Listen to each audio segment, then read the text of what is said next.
जी, अस्सलाम वालेकुम। मैं हूँ अवैस सलीम, मेरे साथ हैं वाजिद अली सैयद, जो न्यूज़ के लिए काम करते हैं वाशिंगटन में और अमरीकी सियासत पर ज़ाहिर नज़र रखते हैं, और अमरीकी सियासत के जो पाकिस्तान से मुतल्लिक़ महरक़ात हैं और जो असरात हैं, उन पर भी इनसे बहुत बात होती है। तो एक चीज़ जो पिछले 1 डेढ़ साल में काफ़ी जिस पर बात हुई है पाकिस्तान और अमरीका के अंदर, वो ये है कि जी जैसे कि इमरान खान साहब ने इल्ज़ाम लगाया कि जो बाइडेन की हुकूमत ने जो है वो उनका तख्ता उल्टाया, और जो है उनके हामी अब ये कहते हैं कि अगर डोनाल्ड ट्रंप होते तो वो और इमरान खान मिलकर जो है वो दुनिया को जन्नत का नमूना बना देते। और जो डोनाल्ड ट्रंप के हामी हैं यहाँ पर, वो भी यही समझते हैं दिलचस्प तौर पर कि अमरीकी एस्टैब्लिशमेंट ने शायद उनको निकलवाया है इंतखाबात से, के ज़रिए इंतखाबात के रिज़ल्ट मैनिपुलेट किए हैं, क्योंकि उन्होंने चैलेंज किया था एस्टैब्लिशमेंट को। उनके बकौल वैसे ही जो बयानिया इमरान खान ने बनाया है पाकिस्तान में कि जी वो मुल्क को आज़ादी दिलाएंगे, तो काफ़ी दिलचस्प जो है वो ममासलत है दोनों के दरमियान, शख्सियात में भी, उनके सपोर्टर्स में भी, और अब जो मुकदमात चल रहे हैं दोनों पर, उस पे भी। इमरान खान साहब तो जेल पहुंच गए हैं, डोनाल्ड ट्रंप पर मुकदमा अभी चलना शुरू हुआ है, लेकिन अभी तक यह है कि वो जेल नहीं पहुंचे, अगरचे इम्कानात काफी हैं इसके कि शायद उन पर भी यह वक्त आए। तो हमने सोचा कि आज इस पर थोड़ी सी बात की जाए। वाजिद साहब, सबसे पहले तो जो लोग हमें देख रहे हैं खास तौर पर पाकिस्तान में, उनको आप ये बताएं ना कि डोनाल्ड ट्रंप पर असल में मुकदमा क्या है, या दूसरे अल्फाज में अमरीकी हुकूमत उनके खिलाफ क्या साजिश कर रही है। हाँ, ये बिल्कुल तो ये कैसा हसीन इत्तेफाक है कि उनकी पर्सनैलिटीज भी एक जैसी हैं। हम्म, दोनों ही अथॉरिटेरियन किस्म का उस पे बिलीव करते हैं, कोई लॉज वगैरह और जो कानून साजी है उसके ऊपर कोई उनका वो नहीं है। उनकी कोशिश यही होती है कि हमने जो कह दिया बस वो अल्टीमेटली हम्म, हो जाना चाहिए, और जो उनके साथ नहीं है वो उनके मुल्क का मुखालिफ भी है और उनका मुखालिफ भी है। तो सियासत से ज्यादा कल्ट फिगर वो उनका है, और उनकी हम्म, जो फॉलोइंग है वो भी उतनी ही उनके साथ जो है ना। देखिए ना, ये इसलिए मैं कह रहा हूँ कि जैसे जैसे ट्रंप के ऊपर मुकदमात बनते चले जा रहे हैं, वैसे वैसे उनकी पॉपुलैरिटी और बढ़ती चली जा रही है। बिल्कुल। इमरान खान साहब के साथ भी यही हो रहा है कि जैसे जैसे उनके ऊपर सख्ती आती जा रही है, उनकी जो मानने वाले हैं, उनके जो वो है वो ज्यादा मुस्तहकम होते जा रहे हैं, ज्यादा हम्म, उनके को फॉलो करने की शुरू कर दिया। बहरहाल, coming to the point, Imran Trump के ऊपर इस वक्त 3 मुकदमा चल रहे हैं, हम्म, और एक और आने वाला, बाय द वे। हम्म, 3 मुकदमा चल रहे हैं, तीनों क्रिमिनल हैं, हम्म, केसेस हैं। और उनमें से एक तो है कि उन्होंने एक हश मनी दी थी टू पॉर्न स्टार के इलेक्शन से पहले, तो वो एक है, वो न्यूयॉर्क में चल रहा था।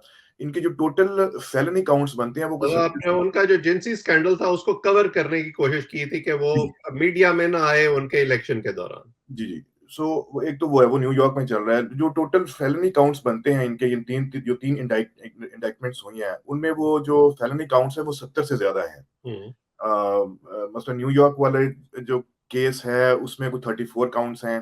फिर एक फ्लोरिडा में केस चल रहा है मारालागो का, हम्म, जिसमें वो जो अनक्लासिफाइड जो क्लासिफाइड डॉक्यूमेंट्स थे वो साथ ले गए थे, और उनके घर से बरामद हुए। हम्म, तो ये इसको आप वही देख लें जिस तरह ऑफिशियल सीक्रेट एक्ट हम्म, जो है ना, वो उसी बिल्कुल। उसमें आ जाता है। तीसरा उनके ऊपर जो मुकदमा है वो अब डीसी में चला, और वो फेडरल केस है। और उसके अंदर उन्होंने जो काउंट्स दिए गए हैं, उसमें जो इल्जाम लगाए गए हैं वो ये है कि इन्होंने झूठ बोला था इलेक्शंस के हवाले से कि इलेक्शन में वो जीत रहे हैं, और बाइडेन जो है वो, और जो वोट काउंट्स वगैरह हो रहे हैं वो गलत हो रहे हैं। तो ये जिस जिसकी वजह से ये जो 6 जनवरी का वो जो सारा मामला हुआ था, कैपिटल हिल पर हमला हुआ था, और ये एक और मसलत है अमेरिका में 6 जनवरी और पाकिस्तान में 9 मई जो है, हाँ, और दोनों अब जो है वो कहते हैं कि हमने तो इसमें कोई किरदार अदा ही नहीं किया, ये तो लोगों ने खुद ही किया था। हाँ। अच्छा, ये इंडाइटमेंट है ना, इसमें इसमें उन्होंने इंसाइटमेंट वगैरह का, जो कि बहरहाल मैं तो कवर कर रहा था, मुझे याद है ये जब उनको बकल कर रहे थे कि आप आए, जिस तरह इमरान खान ने कहा मैं रेड लाइन हूँ। हम्म, तो जब आप एक एक वो कर देते हैं रेड लाइन हूँ, तो वो एक तरह का आपने पुश तो किया लोगों को। हम्म, आपने बुलवाया यहाँ पर और आके जलसा किया, और जलसे जलसे में कहा कि जी आए, कैपिटल हिल चलते हैं, और अपने अपने जो लॉ मेकर्स हैं उनको बकअप करते हैं कि वो ठीक फैसला करें। हम्म, बहरहाल वो अटैक में जाके खत्म हुआ। तो एक वो है, लेकिन उसमें उन्होंने अटैक की शिक नहीं डाली है। उसमें उन्होंने ये कहा है कि इन्होंने जानते-बूझते झूठ बोला लोगों के साथ। हुँ, मतलब ट्रंप जो है वो सादिक और अमीन नहीं रहे। हुँ, ये उसपे वो इल्ज़ाम है, तो बड़े एहतियात के साथ उन्होंने ये इंडाइटमेंट की है। मैंने वो पूरी पूरी पढ़ी है, वो बिल्कुल एक कहानी की तरह बिल्कुल सिम्प्लीफाइड करके, ताकि आम आदमी तक ये कम्युनिकेट हो जाए कि ट्रंप हुँ, के ऊपर जो चार्जेस लगाए जा रहे हैं वो किस किस्म के हैं और क्या-क्या हैं। ठीक। इत्तेफ़ाक की ये भी बात है कि उसमें उनके जो उस वक़्त के जो साथी हैं, उनके ऊपर अभी तक इस तरह उनका नाम नहीं लिया गया। मतलब 4 लोगों का नाम लिया गया है, लेकिन जो बाकी के जो हल्के थे, रूडी जियोलियानी और ये वो, उनका नाम उस तरह नहीं सामने लिया गया, उनको इंडाइक्ट नहीं किया गया, और लग ये रहा है कि शायद उनको वादा माफ़ गवाह के तौर पे कुछ ना कुछ शायद हुँ, वो लेके आए, जिस तरह प्रोबेबली मार्क मेडोव्स के साथ भी करेंगे। अ, एक ये तो 3 हो गए जो इस वक़्त चल रहे हैं मुकदमा। हुँ, और इसके लिए इनको जो ये जो फेडरल केसेस होते हैं, उसमें हर पेशी पर मुल्ज़िम को आना पड़ता है, अदालत में पेश होना पड़ता है, और अगर वो बिल्कुल डेली सही। बेसिस पे होगी या वीकली बेसिस पे जो जो हियरिंग होगी, उसके अंदर उनको पेश होना पड़ा करेगा। वो ये नहीं हो सकता कि जी मुझे उसपे इस्तिस्ना दे अच्छा, दें। वैसे दिलचस्प बात ये है कि आपने ये कहा कि झूठ बोलना जो है वो एक बुनियादी एक थ्रेड है इन तमाम मुकदमात में। और यहाँ पे कोई जैसे इमरान खान साहब ने अपने मुकदमे में खास तौर पर तोशा खाना वाले केस में ये कहा कि जी वो अकाउंटेंट को पता होगा या मेरे मिलिट्री सेक्रेटरी को पता होगा, मुझे तो पता ही नहीं था। ये नहीं कह सकते थे डोनाल्ड ट्रंप साहब कि जी वो देखें वो पैसे शायद मेरे अकाउंटेंट ने दिए होंगे या वो मेरा असिस्टेंट वो कागज ले गया होगा, मुझे तो पता ही नहीं था। नहीं, जब ये केस स्टार्ट होगा ना, जब इसकी हियरिंग स्टार्ट होंगी, तो जो डिफेंस की तरफ से बहुत सारे आर्गुमेंट्स हैं, उनमें से एक आर्गुमेंट ये भी है।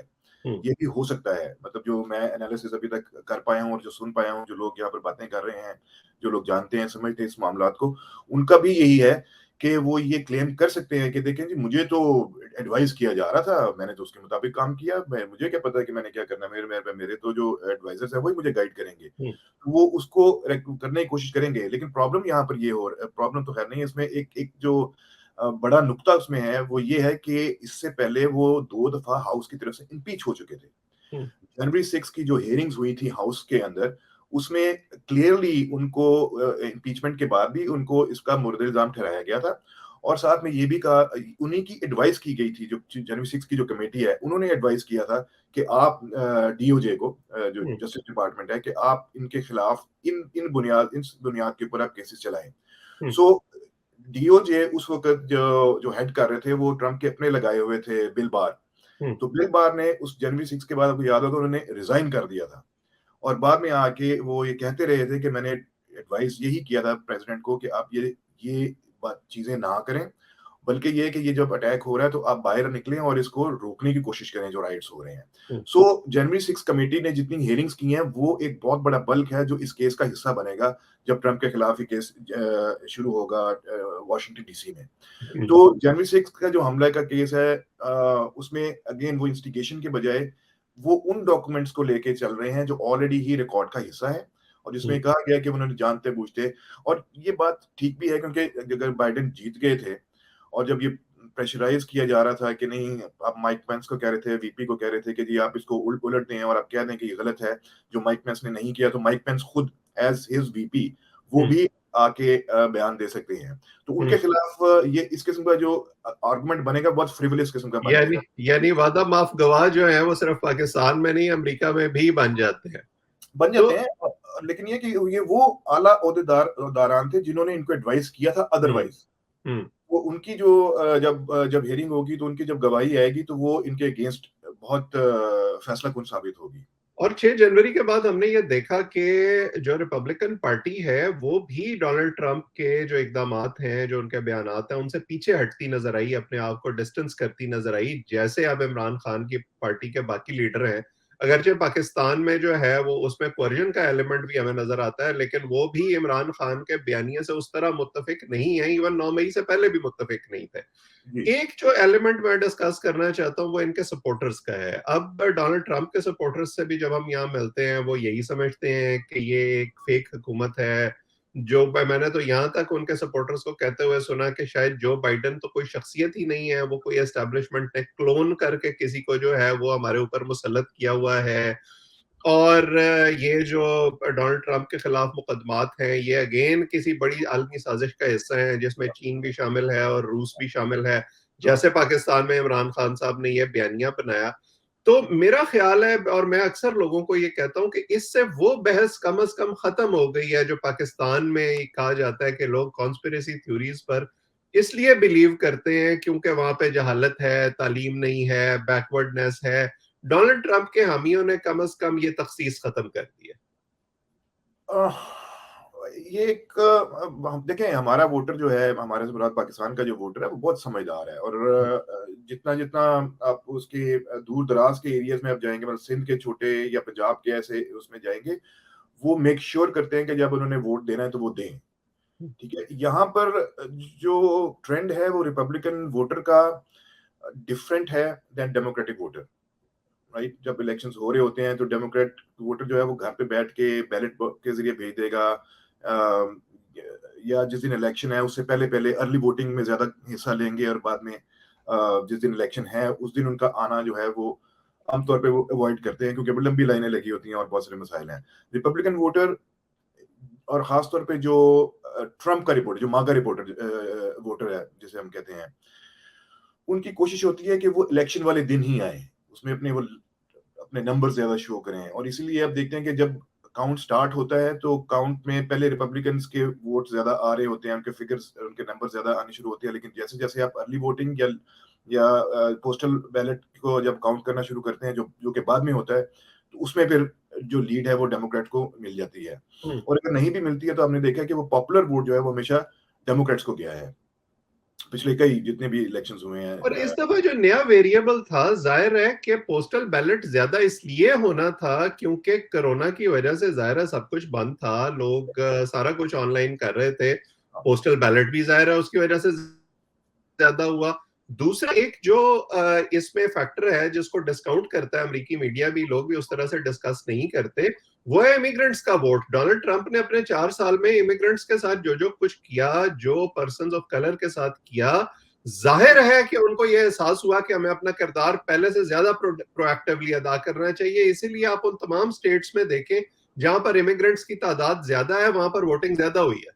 जी, बिल्कुल ऐसा ही है। मैं इसी तरफ ही आने लगा था कि रिपब्लिकन वोटर और मागर जो वोटर है उसमें बहुत फर्क है। जो मागा वोटर्स हैं वो आमतौर पे बैकवर्ड एरिया से और अनएजुकेटेड, और वो जो वाइट सुपरमेसिस्ट का वो मेंटालिटी है, और के जो कलर्ड जो भी शहरी है या वोटर है, वो उनके बड़े खिलाफ है, और उन्होंने आके हमारे मुल्क को बर्बाद कर दिया, हमारी अपॉर्चुनिटीज हमसे ले लिया, ये इस किस्म की है। और ये उन स्टेट्स में से हैं जिन स्टेट को फेडरल गवर्नमेंट जो है वो पैसे देती है उनकी मदद करने के लिए।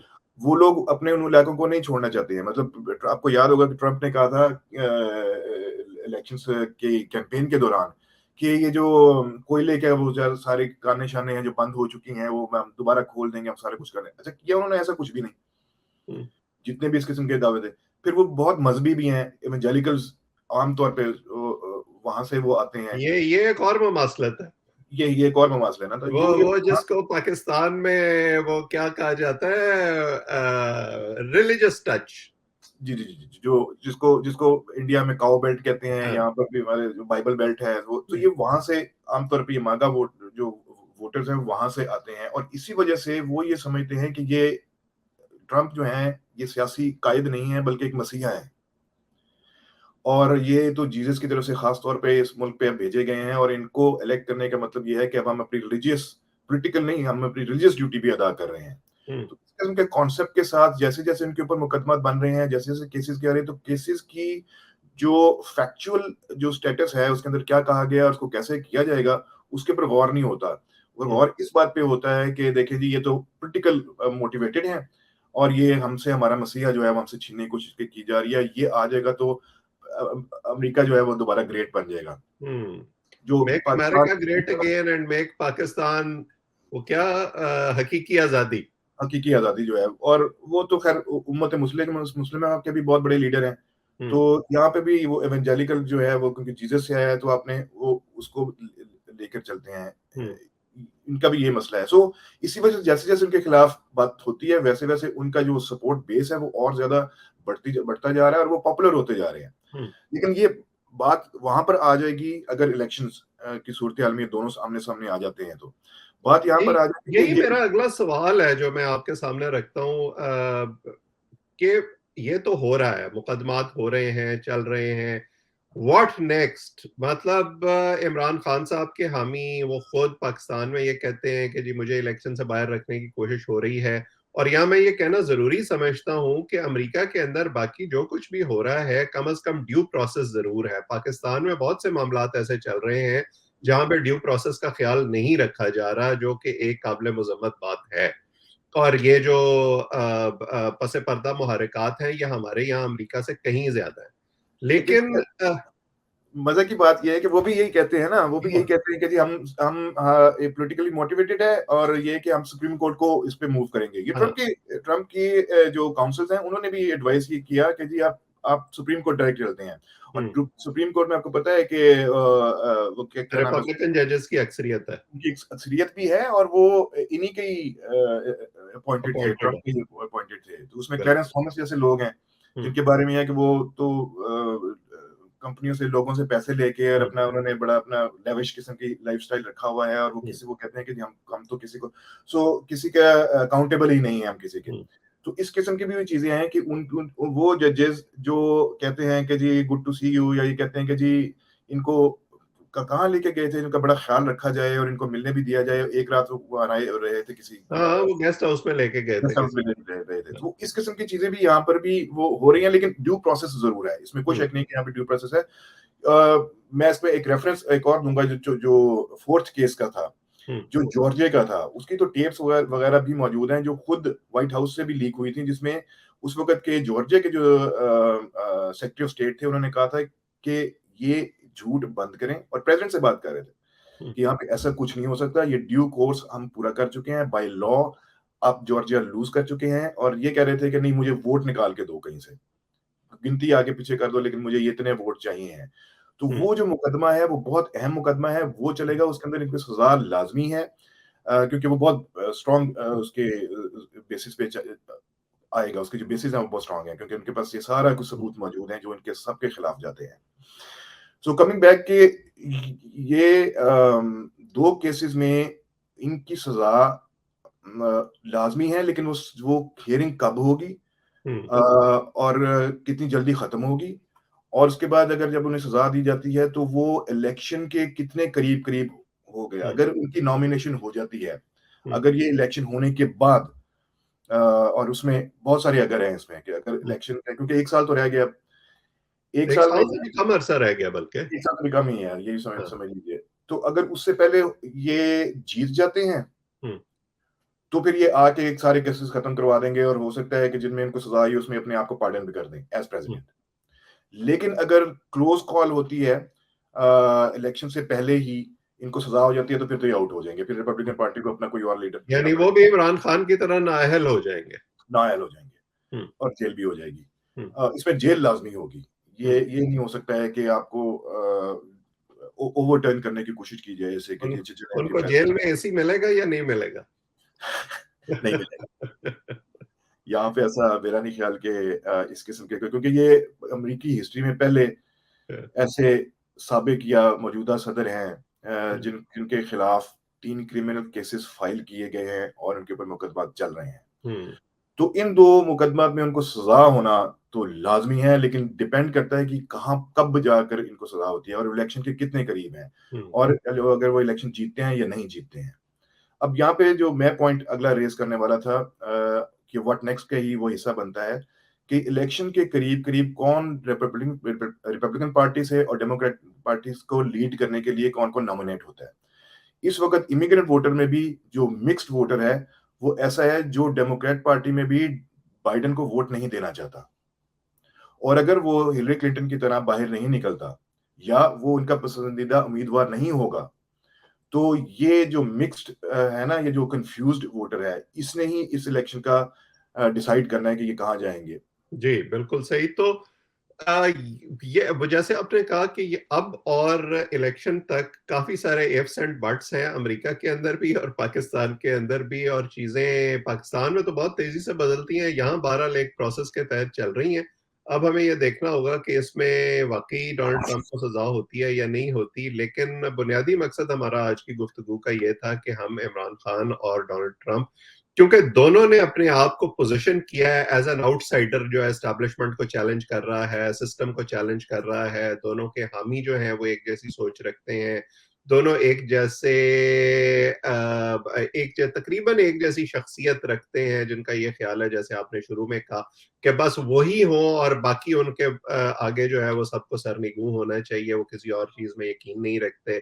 और दोनों का पॉलिटिकल फ्यूचर जो है वो अब अनसर्टेन है। बहरहाल ये एक दिलचस्प अमर है पाकिस्तान और अमेरिका के ताल्लुकात को सामने रखते हुए कि दोनों तरफ एक एक शख्सियत जो है वो इस तरह के हालात से गुजर अच्छा, रही वो है। आप झूठ भी बोलते हैं, सफेद झूठ भी बोलते हैं, फिर उससे मुकर भी जाते हैं, हाँ, फिर वो यू टर्न भी ले लेते हैं, ये फिर वही वो वही बात है ना वाजिद साहब कि चित भी मेरी और पट भी मेरी। मतलब अब अगर मैं इमरान खान साहब की बात करूं तो इमरान खान साहब जो हैं वो अभी तक एक ही तकरीर में ये कहते हैं कि जी फौज का क्या काम है कि वो सियासतदानों की फाइलें बनाए, और अगले ही फिक्रे में ये कहते हैं कि मुझे तो इनकी करप्शन की फाइलें जो है वो फौज ने दिखाई थी। जी, जी, सो जी। अब ये कॉन्ट्रडिक्शंस जो है ना वो हामियों को नजर नहीं आती, लेकिन जाहिर है कि जो लोग थोड़ी सी समझ बूझ रखते हैं वो इसको क्वेश्चन करते हैं, और हमारा तो यही काम है।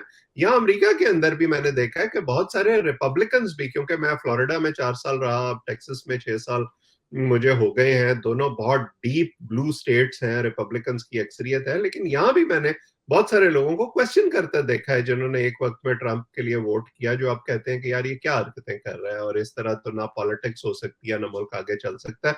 बहरहाल आज की गुफ्तगू हम यही खत्म करते हैं। आप इस चैनल को सब्सक्राइब करें ताकि हमारी बातचीत आइंदा भी आप तक पहुंचे। 2 दिन आप हमें नया दौर पर देखते हैं और बाकी 5 दिन आप हमें जो हमारा दूसरा प्लेटफॉर्म है ASM टुडे यूट्यूब पर, वहां भी देख सकते हैं। कमेंट्स में अपनी राय से भी हमें जरूर आगाह किया करें।